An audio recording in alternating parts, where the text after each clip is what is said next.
सभी को नमस्कार। आज की डेट है 3 अप्रैल 2020। आज आज के ई कंटेंट डिस्कशन में हम इलेक्ट्रॉनिक्स जो थर्ड पेपर चलता है यूनिवर्सिटी ऑफ राजस्थान में बीएससी पार्ट सेकंड का है। हम आज का जो टॉपिक है वो circuit realization of logic functions, मतलब जितने भी लॉजिक फंक्शंस है उनके सर्किट रियलाइज करेंगे, मतलब सर्किट से उनको कैसे प्राप्त कर सकते हैं। आज हम और गेट लेंगे। इससे पहले के डिस्कशन में हमने एंड गेट लिया था। और गेट में जो है दो या दो से अधिक इनपुट हो सकते हैं। जितने भी इनपुट है तो उनमें जो ऑपरेशंस के जो तरीके हैं, वेज ऑफ ऑपरेशंस और गेट में वो 2 की पावर n जहाँ नंबर ऑफ इनपुट्स है मीन्स 8 हो जाएंगे। तो इस तरह से ये इसकी ट्रूथ टेबल है। ट्रूथ टेबल इसको हम इस सर्किट से रियलाइज करेंगे। और अक्सर जो स्टूडेंट्स हैं वो x = a + b + c इसको इस तरह से डिफाइन करते हैं, लेकिन ये तरीका गलत है क्योंकि ये ऑपरेशन है और ऑपरेशन बोलते हैं, इसलिए ज़्यादा सुव्यवहारी तरीका a और b और c होगा। अगर ये साधारण मैथमेटिकल फॉर्मूलेशन होता तो 1 + 1 + 1 3 हो जाते, 2 हो जाते 2, लेकिन ऐसा तो नहीं है, इसलिए इसको x = a और b और c पढ़ना ज़्यादा व्यावहारिक है या वेल डिफाइंड है। DDL अरेंजमेंट हम इसका देख रहे हैं। इस ट्रूथ टेबल को हम इस सर्किट के माध्यम से वेरीफाई करेंगे। DDL मतलब डायोड तर्क। तो 3 इनपुट हैं A B C, उनके संगत 3 डायोड हमने कनेक्ट कर दिए और हम रेजिस्टेंस R पर आउटपुट देख रहे हैं। रेजिस्टेंस R पर हम अगर सभी इनपुट्स को उच्च वोल्टता स्तर के कर दें तो इट मीन्स कि चूँकि उच्च स्तर डायोड के P टर्मिनल पर आरोपित होगा, जिससे तीनों डायोड अग्र बायस में हो जाएंगे और परिणाम स्वरूप तीनों डायोड कंडक्शन स्टेज में होंगे। ये अगर चालन अवस्था में होंगे तो धारा का फ्लो करेंगे। धारा फ्लो करेंगे मतलब मैक्सिमम धारा फ्लो करेंगे। चूँकि डिजिटल इलेक्ट्रॉनिक्स है इसलिए मैक्सिमम धारा किस में से जाएगी, रेजिस्टेंस R में से। तो यहाँ पर जो वोल्टेज पतन है I × R वो भी मैक्सिमम स्तर का होगा। इस तरह से हम ये समझ सकते हैं।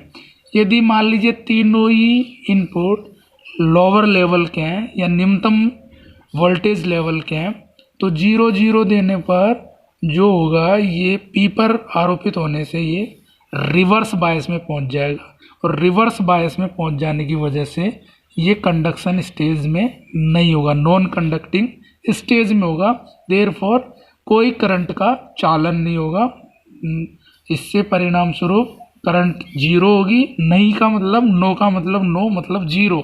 देयरफॉर V0 = 0 × R, आउटपुट 0 स्तर का प्राप्त होगा। यदि एक भी केस थर्ड में ये कर सकते हैं कि अगर एक भी वोल्टता उच्च वोल्टेज स्तर का होगा तो उससे संबंधित डायोड फॉरवर्ड बायस में होंगे, बाकी दोनों डायोड रिवर्स बायस में हो जाने के कारण चूँकि सर्किट तो कंप्लीट हो जाएगा कि ग्राउंड टू ग्राउंड, तो करंट तो फ्लो हो जाएगी, इसलिए फिर भी मैक्सिमम या उच्च ऊर्जा स्तर का वोल्टता आउटपुट में मिल जाएगा। तो ये डिस्कशन है और गेट का DDL अरेंजमेंट। अब इसके आगे हम अरेंजमेंट पकड़ेंगे DTL, जिसमें डायोड, ट्रांजिस्टर, लॉजिक, ये हम इसमें स्टडी करेंगे। तो वही ट्रूथ टेबल इसकी भी वही होगी। जैसे हम 1 1 दिया इसको 1 1, तो तीनों डायोड किस में चले जाएंगे, कुल तीनों डायोड चले जाएंगे ये हमारे फॉरवर्ड बायस में। फॉरवर्ड बायस में धारा का चालन होगा जिससे उच्च स्तर की वोल्टता बेस पे गिरेगी ट्रांजिस्टर, और वो ट्रांजिस्टर सैचुरेशन रीजन में पहुंच जाएगा। सैचुरेशन रीजन में ट्रांजिस्टर कंडक्शन स्टेज में पहुंच जाएगा। कंडक्शन स्टेज से वो धारा लेना प्रारंभ कर देगा इस मार्ग से, और इस पर मैक्सिमम करंट फ्लो होगी। देयरफॉर जो आउटपुट होगा वो I इंटू आर से I इंटू आर ई, इससे वो उच्च स्तर की वोल्टेज मिल जाएगी। जैसे इसको 0 स्टेज पे दे दिया, सारे वोल्टेज लेवल निम्न स्तर के हो, तो उस केस में निम्न स्तर के होंगे तो ये जो डायोड है कोरस्पॉन्डिंग डायोड वो रिवर्स बायस में पहुंच जाएंगे। रिवर्स बायस में ये नॉन कंडक्टिंग स्टेट में आ जाएंगे। देयरफॉर कोई करंट, कोई वोल्टेज ड्रॉप यहाँ पर आएगा नहीं, यहाँ पर कोई वोल्टेज ड्रॉप नहीं आएगा, तो ये कट ऑफ रीजन में पहुंच जाएगा। कट ऑफ रीजन में ये नॉन कंडक्टिंग स्टेज में हो जाएगा हमारा ट्रांजिस्टर, और ये बैटरी से कोई भी करंट फ्लो नहीं करेगा। करंट फ्लो नहीं होगा तो हमारा जो I0 हो जाएगा 0 into R E equal to 0, मतलब 0 स्तर की आउटपुट वोल्टेज मिल जाएगी।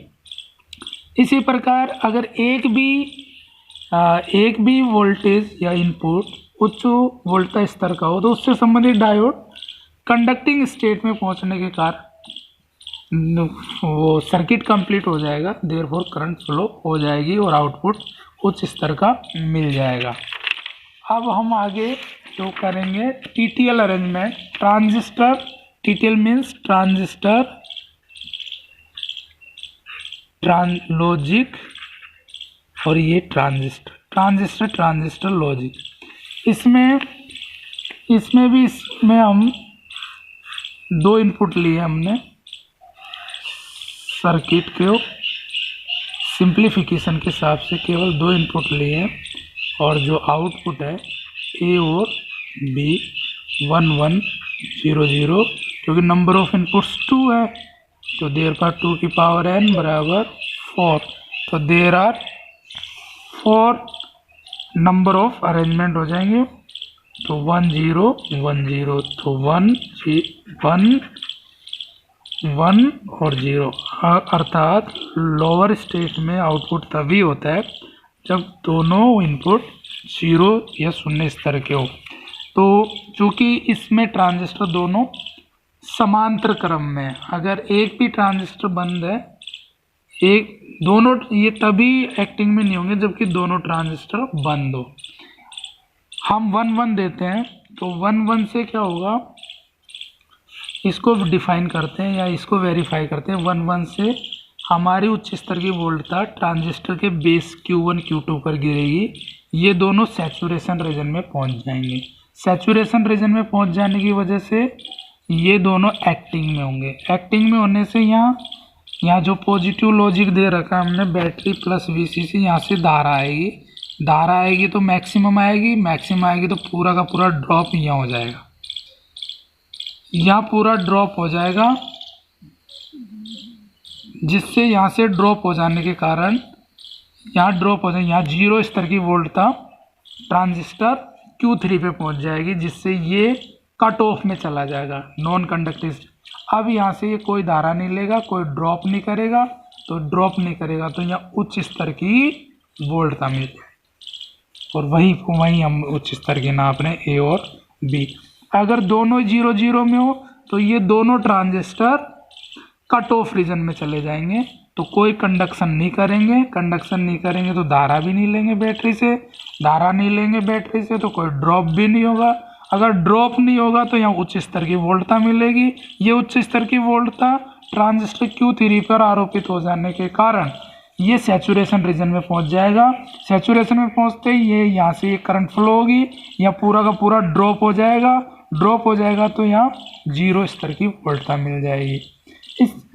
और यदि एक भी निवेश 1 स्तर का हो और दूसरा 0 स्तर का हो तो 1 स्तर वाला कंडक्टिंग स्टेज में होगा और 0 वाला कट ऑफ में, लेकिन हमारा करंट का पाथ जो है सर्किट कंप्लीट मिल जाएगा।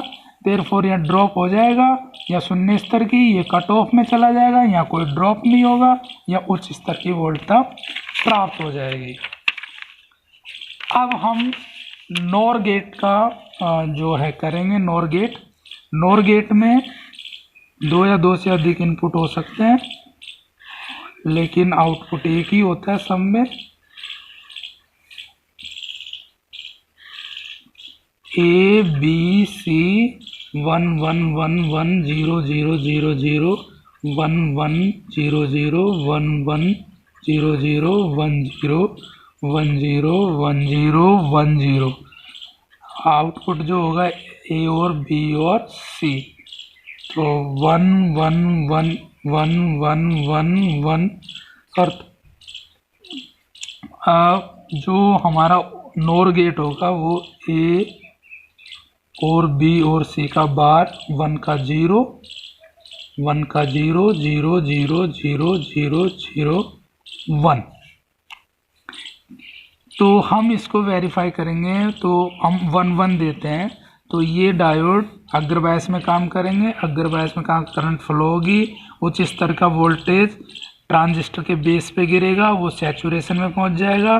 सैचुरेशन में पहुंच जाने की वजह से यहाँ से करंट फ्लो होगी, यहाँ पूरा ड्रॉप हो जाएगा, ड्रॉप हो जाने की वजह से यहाँ शून्य स्तर की वोल्टता मिल जाएगी, जो कि नोर गेट में सत्य है।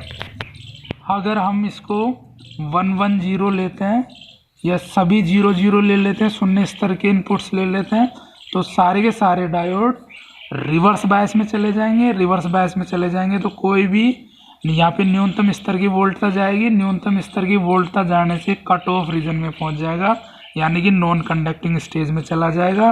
देयरफॉर यहाँ से कोई करंट फ्लो नहीं होगी और कोई ड्रॉप नहीं होगा। ड्रॉप नहीं होगा तो यहाँ उच्च स्तर की वोल्टता मिल जाएगी, जो कि 0 0 देने पर 1 प्रूव हो जाती है। ऐसे ही अगर हम एक भी 1 स्तर का ले लेते हैं, एक भी इनपुट 1 स्तर का ले लेते हैं, एक भी इनपुट, तो उस केस में क्या होगा, उससे संबंधित डायोड अग्रबायस में हो जाएगा, बाकी दोनों चालन अवस्था में होंगे। लेकिन वो अग्रबायस में होने से, चालन अवस्था में होने से सर्किट कंप्लीट हो जाएगा और उससे इस पर उच्च स्तर की वोल्टता होगी, वो सैचुरेशन रीजन में हमारा ट्रांजिस्टर पहुंच जाएगा। परिणाम स्वरूप यहाँ से करंट फ्लो होगी उच्च स्तर की और वहाँ पे पूरा का पूरा कंप्लीट ड्रॉप हो जाएगा, कंप्लीट ड्रॉप हो जाएगा, शून्य स्तर की वोल्टता प्राप्त हो जाएगी। आशा करता हूँ कि आपको ये समझने में, इस टॉपिक को समझने में ये जो ई लेक्चर है वो आप इससे फ्रूटफुल साबित होगा। Thank you very much.